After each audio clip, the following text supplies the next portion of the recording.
If I can't keep my head held high enough, I'll just speak love and watch the smiles come, bring my spirits up. There's some shit I like to fix, but I still know that I'm blessed.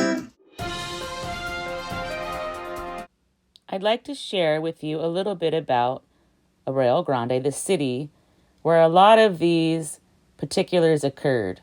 I want to paint a picture so you can visualize what a small, quaint, peaceful town we normally are.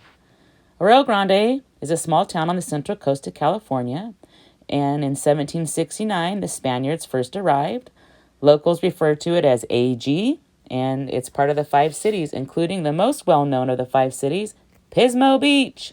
Come visit us. I promise you'll love it here. So the population currently, as of the 2020 census, is 17,924 people versus the 1996 population. Best I can gauge using the 1990 census and the 2000 census, it's somewhere between 14,562 people and 15,946 people, somewhere between that during 96. So a few thousand less people at that time. AG has the village, which is very quaint, originated in the 1800s, and it's still set up the same. And I love history, so you can see I did a 4-part series actually walking through the village. Susan Flores' home is blocks from the village. And the smart family attorney, James Murphy's office, is in the village as well, along with a billboard that we've seen all these years, still displayed in front of his office all these years. I have episodes at Murphy's Law Office and at Susan's house as well, if you want to find it on the Kristin playlist. We keep hearing about this basketball game where Paul did not get his black eye. Let's do a quick walk and talk where I'll take you to the local sites where the infamous basketball game with Jeremy Moon happened. All right, guys. Oh, there goes a monarch. Perfect. I'll pay him later. So I'm doing something a little different here. We are on location since there's been so much black eye discussions. I'm going to take you to the basketball location where the black eye did not happen. And we're going to chat along the way, kind of a walk and talk style. So I wanted you to kind of get to see Arroyo Grande and that it's just a little city as I described. Oh, this tree's pretty. Sorry, I'm easily distracted. As I described in the beginning. And it's not a super fancy town. You know, as most smaller cities in California, there's some areas with smaller houses and bigger houses. For example, Ruben's house, where Kristin was apparently buried for some time. It's a pretty big house, actually. And in that other video, there's another pretty tree.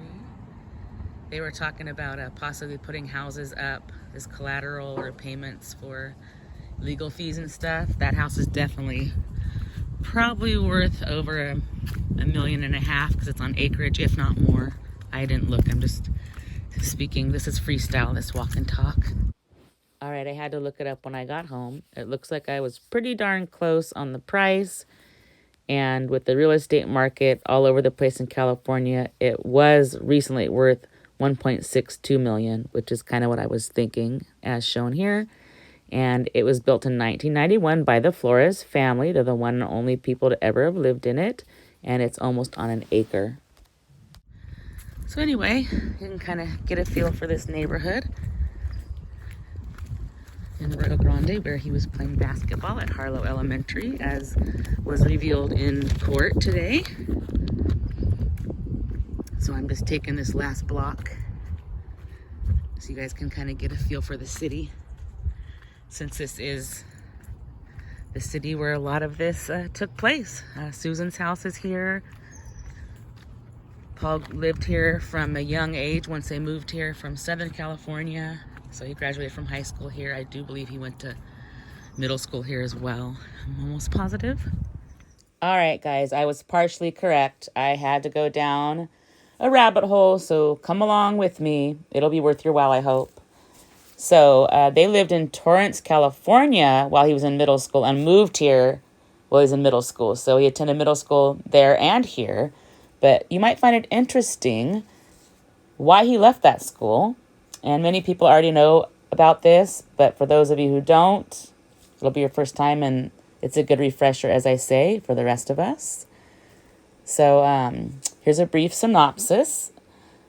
And the whole story is intriguing, so there's much more details other places. I just condensed it so I can recap it here.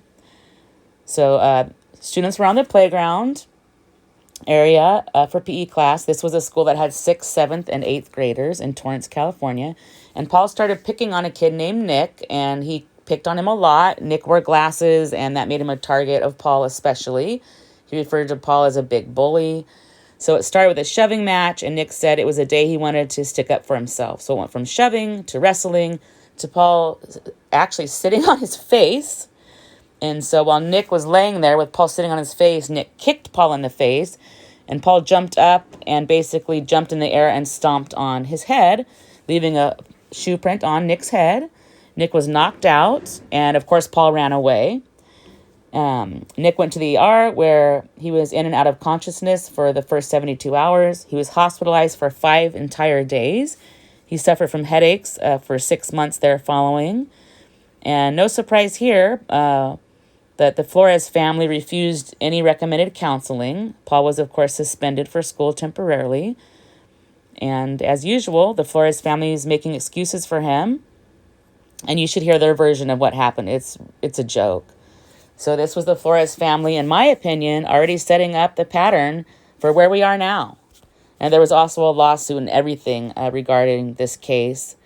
So the Flores family came to AG soon after this, as I'm sure people in the community were leery of him, and there's some details about what people in Torrance thought of him as well. The whole family actually wasn't thought of very well.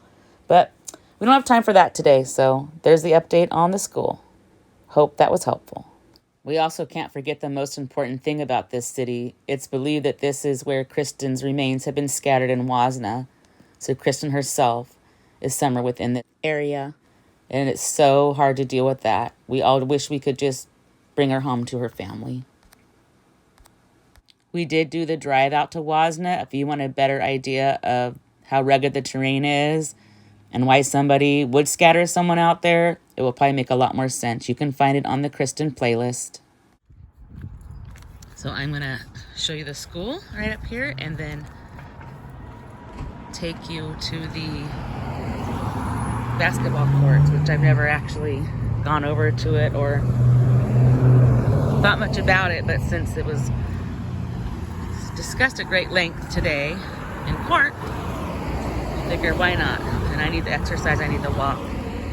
Those of you who live in California, it's probably pretty familiar, average looking, and a lot of times when we live in other states, things are quite different. Yeah, like the blasting music, that's so California. So right here at the corner of Alder and Fair Oaks Avenue is Harlow Elementary School, where I believe I've heard it referred to as a pickup game, which I don't know nothing about basketball, but this is where it occurred. All right, so now I'm already seeing, well, we're on this journey together. So you can see right here in the distance by that Harlow Road runner wall, there is a basketball hoop. But I don't think that's really considered basketball court necessarily. What do you guys think? So, that's the front of the school. I'm going to fast forward this section for you guys. So it doesn't matter what I say or what I talk, because we'll have music voiced over here.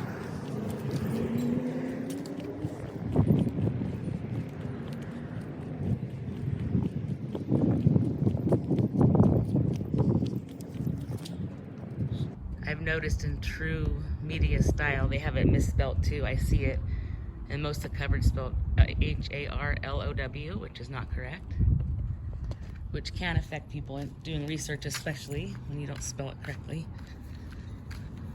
So many mistakes. I mean, I never had to pay this much attention, and some of them are just ridiculous. Here they got the digital board, and they're putting in an apartment complex over here. This used to be a couple old houses that sat empty for a long time, finally torn down. Right, to show you how small this community is, that's the hospital. That's the hospital across the street right there. Arroyo Grande Hospital. We call it AG Hospital. Been there plenty of times. Myself, my man, my children.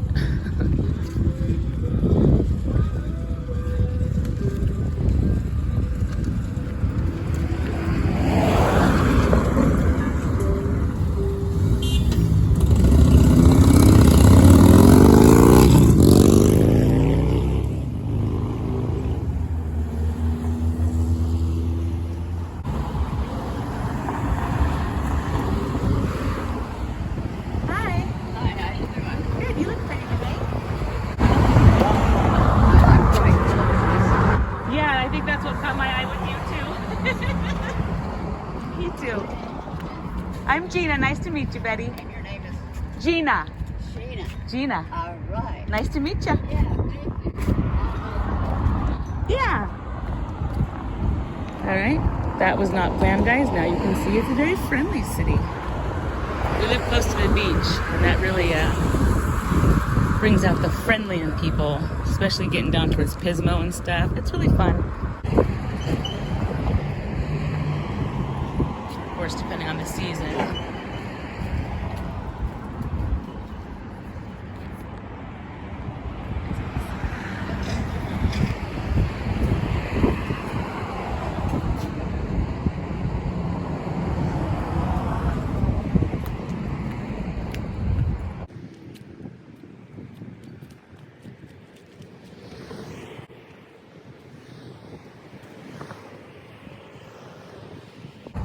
All right, this is where I was thinking. This is definitely it. That other thing was not it. These are the basketball courts. Figure out how to go in here. So yeah, this is where Paul did not get his black eye.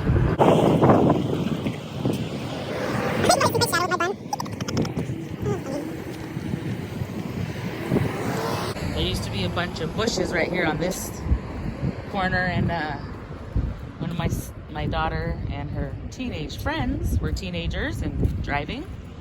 Her friend crashed and took all these bushes out. So they pulled him out, and that was that. Never put him back. Ooh, sunflowers. Love 'em.